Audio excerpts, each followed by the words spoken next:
እንደነዚህ እንደ ሰዎች የተጫወተብን የለም በነገራችን ላይ ማለት ነው። በቃ የሆነ ጥግ የግድግዳ ጥግ ይዙና ሁሌ መሟዘዝ ምናምን ነገር ይሄ እኮ ላይፍ ነው። ብትቀጥሉ ለራሳችሁ ብትለያዩ ለራሳችሁ። ማን ነው የሚጎዳው? እዚህ መካከል ማንም የሚጎዳላችሁ የለም። ሁሌ ኝኝኝኝኝ ምንድነው እሱ? እችን ትልቋን ሴትዮ እሺ ባያስገቧት ምን አለበት ግን? ሰላም ቤተሰብ እንዴት ናችሁ? ደህና ናችሁ? ከኔ ጋር ሁሉ ሰላም ነው። የእውነት በጣም የሚያስጠላ ነገር ማለት ነው። እኔማ አሁን በቃ ቪዲዮ ራሱ ባልሰራ በጣም ደስተኛ ነኝ፣ ግን ደግሞ አያስችለኝም።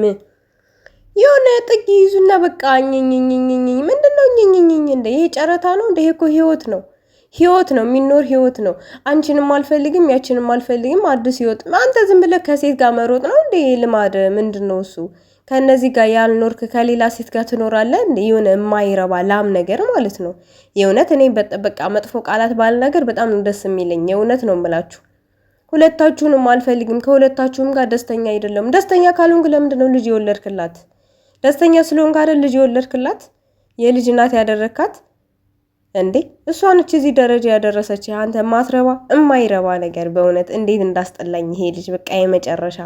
ወይ በቃ ጥፋ ይሁን ሴታ ሴት ነገር የወንድነት መለኪያ አይደለም። ቆፍጠን በል በቃ ከልጅህ እናት ጋር ብትኖር ይሻላል። ተጫወቱብን እኮ የእውነት የሆነ ግድግዳ ጥግ እያያዙ ሁሌ ኝኝኝ። አረኝኛ ትበሉ በቃ ፍቱ።